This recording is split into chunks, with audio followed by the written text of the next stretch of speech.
ID, the Future, a podcast about evolution and intelligent design. Welcome to ID the Future. I'm Jonathan McClatchy, and I'm joined today by a special guest, Jonathan Bartlett. Jonathan Bartlett is a software developer, educator, and academic researcher. He's published books and papers in computer science, mathematics, theoretical biology, and philosophy of science. He's the author of many books, including Calculus from the Ground Up, Electronics for Beginners, and Learn to Program with Assembly Language. He is a fellow of the Center for Natural and Artificial Intelligence and writes for mindmatters.ai. Welcome to the program, Jonathan. Well, thanks a lot for having me on. We can each refer to each other as Jonathan, and we can confuse the audience the whole time. Absolutely. So why don't we begin for those listeners who perhaps aren't familiar with you? Tell us a little bit about your background. Yeah. So in general, I tend to be just kind of a curious guy. I'm interested in a lot of different subjects, and I write about them. That's actually one of the ways that I kind of process my thoughts is by writing. And so kind of if you dig back into my past, my first book was actually on assembly language programming. And I wrote it because I thought that not enough people were coming out of computer science programs really knowing how the computer works. And if you know anything about computers, with assembly language, that's really the language of the computer itself. And so even if you don't program in assembly language regularly, knowing assembly language helps you think like a computer. And so that's kind of why I wrote the book, is to help people really think like a computer. And it took off, and actually it was required reading at Princeton for a while. So that was pretty cool. So I also do a lot of education. My main thing is teaching a homeschool co-op, but I sometimes guest lecture at college classes and that sort of thing. But I teach a calculus class. I actually hated all of the calculus books that people used because most of them, I'm pretty sure, were written specifically to make kids hate calculus. And so I decided to write my own. So I wrote Calculus from the Ground Up. And while I was doing that, I actually discovered a couple of new things involving calculus. I'm not going to go into depth on that because it's probably outside the scope we want to cover, but I wrote some papers on it, got those published. There was even a post-publication review of that paper in Mathematics Magazine. And so that was kind of fun. And then I've basically, due to some illnesses in the family, I got really involved in biology and biochemistry and genetics. And that kind of led me to have an interest in intelligent design. I felt there were a lot of questions that were not addressed well the way that current biology was handling them. So you have a background in computer science and dabbled in calculus, and you got interested in mutations. What was it that first struck you about mutations? Well, here's what's interesting about mutations is that what we're taught in school is that mutations are basically haphazard. You know, there's a lot of different words that you can use: random mutations, haphazard mutations, spontaneous mutations. And the idea that they try to get across is that mutations are not being caused by a system. There's not a control system that's managing your mutations. But what I found out is that actually wasn't known for sure. It was sure that there are mutations that occur outside of a control system that are problematic and that sort of thing. But the idea that all mutations are like that, or even most mutations like that, is not something that was actually, it wasn't determined. That's not something that was, where people did experiments and said, hey, I wonder if mutations are engineered by the cell. Here's a set of experiments that we can do. Okay, we've determined that they're not. That is not how that worked. And so as I dig deeper, I found that there actually are a lot of known mechanisms that are generating mutations in a way that is not haphazard, that is geared towards the organism's benefit. And so that led me to ask a whole bunch of questions like, how do we measure this? How do we better understand biology in this light? Because even though biologists understand these facts individually, there hasn't been a lot of work to kind of synthesize this into the way that we understand how biology works. And so I kind of have a philosophical bent and an educational bent. And I recognize that unless you make an actual effort to rethink your foundations, even though you know new information, you kind of go along with what you've previously been taught and learned in kind of the status quo. So you think there is evidence to suggest that mutations may in fact be directed in some sense? Yeah. What I think has happened is that I think people had a misunderstanding of what they should find if they found a directed mutation. If I say that Fred built this house, there's a lot of different ways that Fred could build the house. If I disprove one of them, I haven't disproven that Fred built the house. So that's kind of what happened a lot with mutations, is that, somebody had in mind some way that they thought that mutations were directed, and they would disprove that particular way and then use that to kind of imply that mutations weren't directed at all. So that led me to think, how could we calculate and how could we measure this in a more general way so we could more adequately understand what it means to be directed? How do we tell if something's directed, even if we don't know ahead of time the mechanism? So what findings did you come to as far as how to measure the extent to which mutations are directed or are stochastic? So the way to picture this is to imagine that you're in a building that's 1,000 floors tall, and each floor has 1,000 rooms. And let's say in 10 of those rooms, there's $1 million. Okay. And you can open up one door. Okay. So let's say that you were there when they were constructing it, and you don't know exactly where they put the money, but you knew that they put it on the 5th floor. And so you said, hey, John, if you go on the 5th floor, one of those rooms has the money. Okay. So if you think about it, I still don't know where the money is, but I have a much better idea of where the money is than before you talked to me.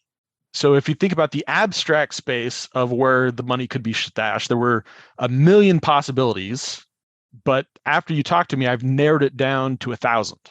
So what I figured out is you can actually calculate kind of the abstract possibility space and then figure out how often they're actually figuring out the answer in real life. And you can compare those and you can come up with a measurement.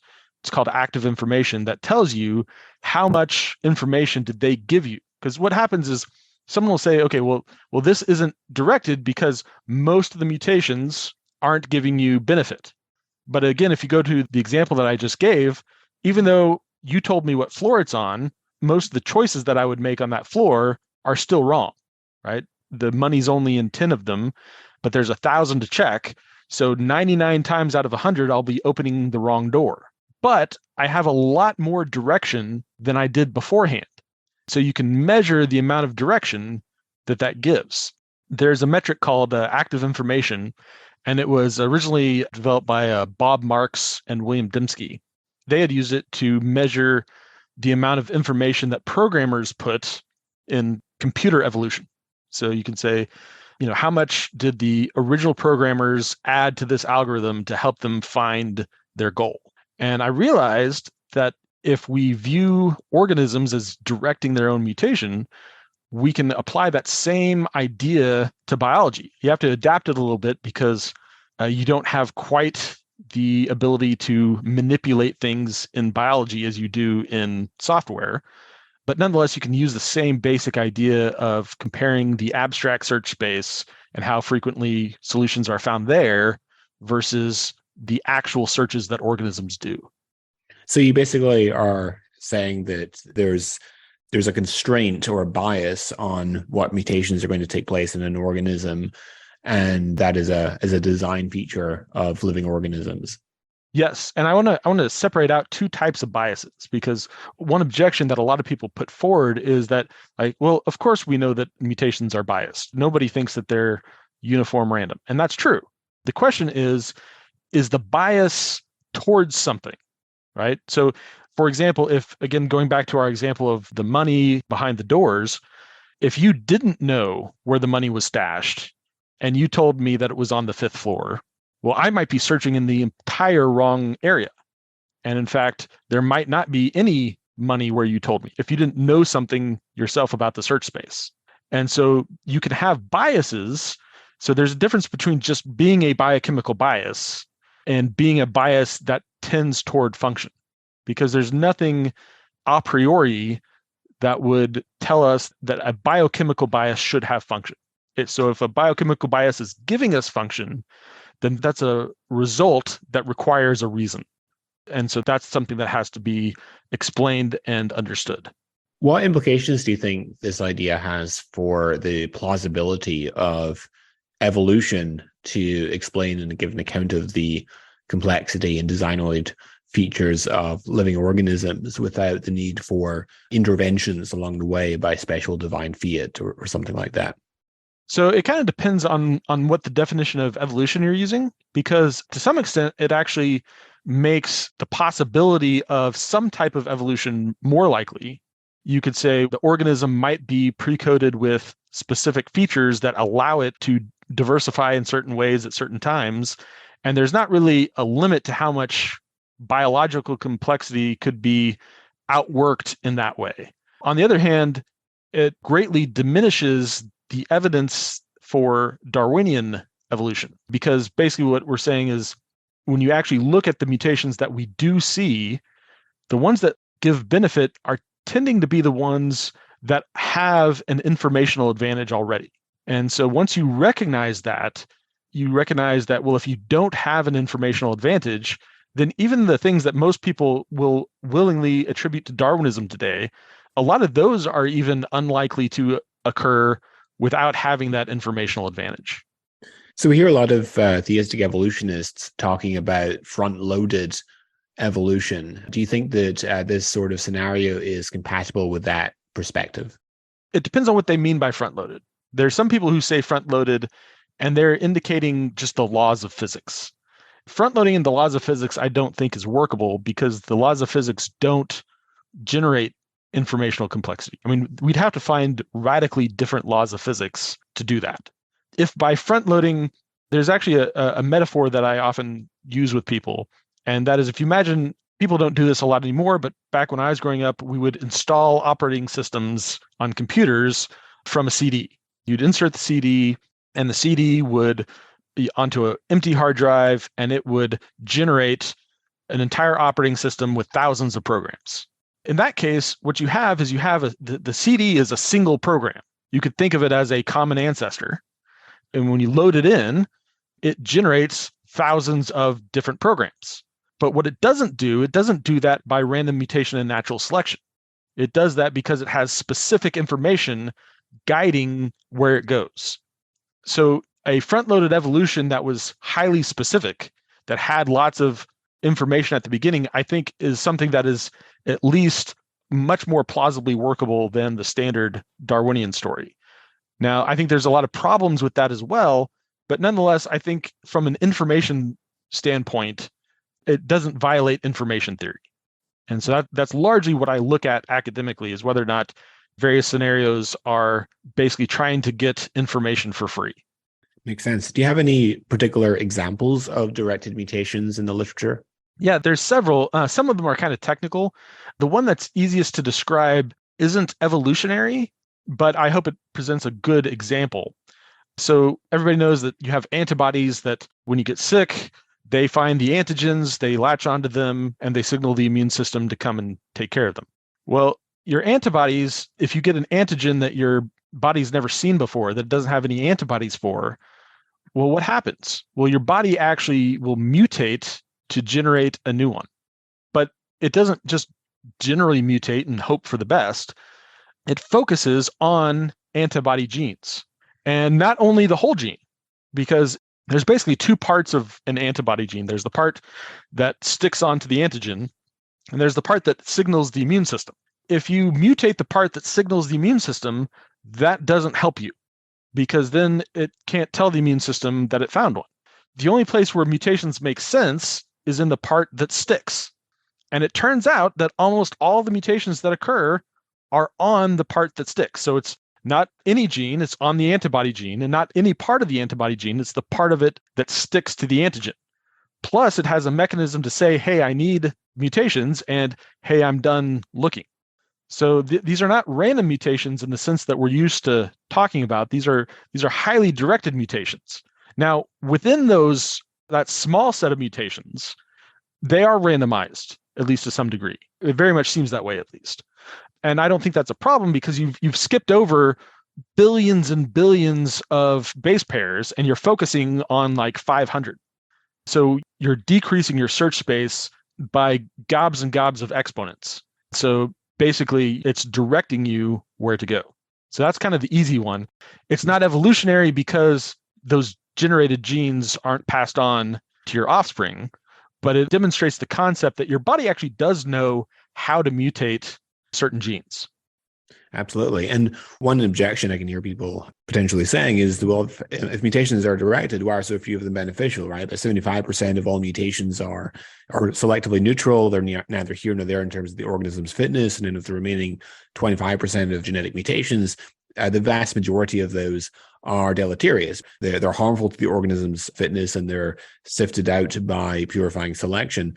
And then there's only a very small fraction of genetic mutations that are in fact beneficial. So how do you square that with the hypothesis that mutations are often directed? Yeah, so there's several different answers to that, because I think there's several different reasons. One of which is that your body is not omniscient. So there actually will be many mutations that don't work out for that very reason. Even within the example I just gave, most of the combinations that it tries won't be successful, but it's narrowed it down enough that it has a chance of hitting it. So that's one reason. But there's another deeper reason that I think a lot of people have missed out on. And so for this, I'm going to do another kind of thought experiment for everybody.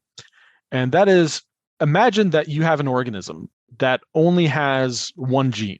Okay, so by some miracle, it only needs one gene. This gene can mutate to 10 different configurations. Okay. And each of these configurations are designed ahead of time. So all 10 options are designed. So it is only mutating in designed ways. Now, for any given environment, one of those configurations is going to be better than the others. All right. So let's say in environment A, mutation 3 is best, and environment B, mutation 7 is best. Okay. So in any given environment, if the organism stays in the environment a long time, then eventually whatever configuration is best, because organisms grow by exponential growth, as it stays in the environment for a long time, that configuration is going to far dominate all of the configurations. And so if you have mutations, since most of the organisms are in the optimal category already, most of the mutations are going to be to a lesser configuration. And so if you stay in the same environment, even if all of the mutations are designed, you can actually expect that most of the mutations are actually going to be at least slightly deleterious. Where are you taking this idea going forward? So one of them is just to kind of come up with a better model of mutations. This particular idea of understanding the dynamics of mutations, I think, will help us just understand the process better. We've got this background assumption. It's called the origin fixation model. So we have the origin of a new mutant, and then it has a fitness effect and it carries on. But what if that isn't how mutation actually happens? What if we need a new population dynamics model that takes into account the idea that in large part we're predisposed to mutations that mutate us in certain ways? In fact, there's a book called The Implicit Genome that kind of starts heading down this path. It says, what if instead of just having a genome, you also have an implicit genome of what are the likely possibilities within a species or some grouping of organisms, kind of a possibility space that they're likely to mutate to? And how does that change our picture of biology? So I'm doing some simulations, population dynamic simulations. It's kind of early stage work, but I've been working a lot on that. I'm also, as far as measuring mutations and measuring the beneficial nature of mutations, I've been trying to get some biologists to work with to do more measurements in the field. So I came up with some ways to do some measurements for experiments that had already been done, but I would like to do some prospective experiments on, can we look at these particular mutations? Because one thing that I think is interesting is that by having a general way of determining whether or not a mutation is beneficial, it takes a lot of experiments to determine if a mutation was directed. There's actually not an experiment that people do determine that something's not directed. They just say that it's not directed. But if you want to say that something's directed, you have to go through several experiments to show that it is directed in some way, and here's how it's directed, and here's all these sorts of things. And so by having a general method of finding out if a direction mechanism is there, you can then spend your resources better to find which mutations are directed, and so which mutations should we look for a mechanism on. That's fascinating. Where does intelligent design fit into all of this? So if you have direction from the cell, the question is, where does that direction come from? On its face, you could follow this train of thought without necessarily following intelligent design, but there's kind of a deeper mathematics behind it. It's called a search for a search. So if you have a search that hits a target, you can measure, how effective that search is at hitting a target. But if you have a search for a search, that actually is harder to find than the search itself.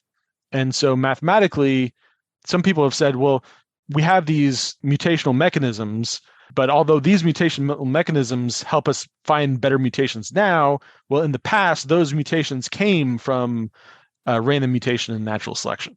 But the fact is that as you push these in the past, they actually get harder. They get harder to accomplish, not easier. It's not that it's easier to find a mutational mechanism that will give you results, and then you can use that easier mechanism to get the results. It's actually a harder hill to climb. William Dembski did some mathematics research on this. It's known as the displacement theorem. And basically it says that you can push the design back, and that's fine. You can push the design back as far or as long as you want, and it still makes sense, but it gets bigger, not smaller. Kind of the idea that a lot of people have is that if we push it in the past, it'll get smaller.